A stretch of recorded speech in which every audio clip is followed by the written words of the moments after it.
అందరికి జాగ్రత్త చెప్పే సారుకు పెద్ద గండి పడ్డదంట.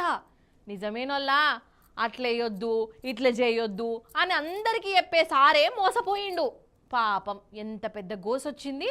సార్ బాధ చూస్తే నాకే కండ్ల నిండా నీళ్ళు వస్తున్నాయి. ఎంత బాధపడుతుందో చూడురి. రోజు రోజుకు సైబర్ నేరగాళ్లు కొత్త కొత్త టెక్నిక్ నేర్చుకుంటారు. ఎట్లనైనా చేసి జనాలను మోసం చేస్తుండ్రు. బ్యాంకు నుంచి కాల్ చేస్తున్నాం, ఓటీపీ చెప్పుండ్రు అనుకుంటా ఫోన్ చేస్తున్నారు. ఓటీపీ చెప్పిండ్రా, ఇక అంతే, మీ పని అయిపోయినట్లే. ఒక్క రూపాయి కూడా లేకుండా మొత్తం పైసలు గుంజుకుంటురు.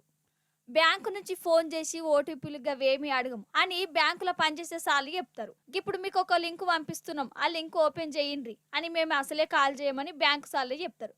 కానీ ఈడ బ్యాంకులో పనిచేసే సార్ అకౌంట్ల నుంచే 5 లక్షలు కొట్టేసిండు. పాపం అందరికి జాగ్రత్తలు చెప్పే సారే జాగ్రత్తగా లేడు. ఎట్లనన్నా వేసి నా పైసలు నాకు ఇప్పిండ్రు సారని పోలీస్ స్టేషన్ల అకౌంట్ల నుంచి పైసలు కొట్టేసిరని పోలీసులకు కంప్లైంట్ చేసిండు. ఈ సారు కర్నూలు జిల్లా బ్యాంకులో పనిచేస్తాడు. దగ్గర నుంచి కొట్టేసిన పైసలు 2 అకౌంట్లలోనే ఉన్నాయి. గవి వాళ్ళకు కూడా తీయరాకుండా చేసినాం అని బ్యాంకు సార్ చెప్పిండు. సార్కు తెలుసు కాబట్టి ఇవన్నీ వేసిండు.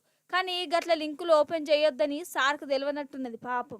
నేను union bank of India Yemmiganur Gandhinagar బ్రాంచ్లో బీసీగా పనిచేస్తూ ఉన్నాను.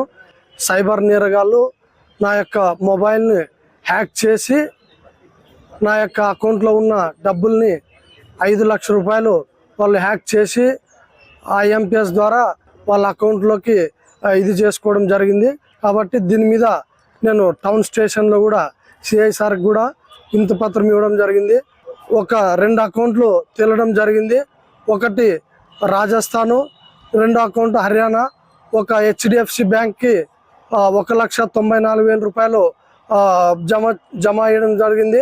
ఆ అకౌంట్ కూడా మన టౌన్ స్టేషన్ వారు ఇమ్మీడియట్లీ ఇక్కడ స్థానిక HDFC బ్యాంక్లో వెళ్ళి ఆ అకౌంట్ని ఫ్రీజ్ చేయడం జరిగింది. ఇప్పుడు రైతుల అకౌంట్లో కూడా వడ్ల పైసలు పడుతున్నాయి. జరా మీరు కూడా జాగ్రత్తగా ఉంటే మంచిది. బ్యాంకు సార్ అకౌంట్ల నుంచే తీసినట్లుగా మీ అకౌంట్ల నుంచి కూడా పైసలు తీస్తారు. గల్లకు పని పట్టలేదు, ఇదే పని. జర జాగ్రత్తగా ఉండుండ్రని మనం ముచ్చట్లకు తీసుకొచ్చినాం. చూడుండ్రి గా బ్యాంకు సార్ గోస.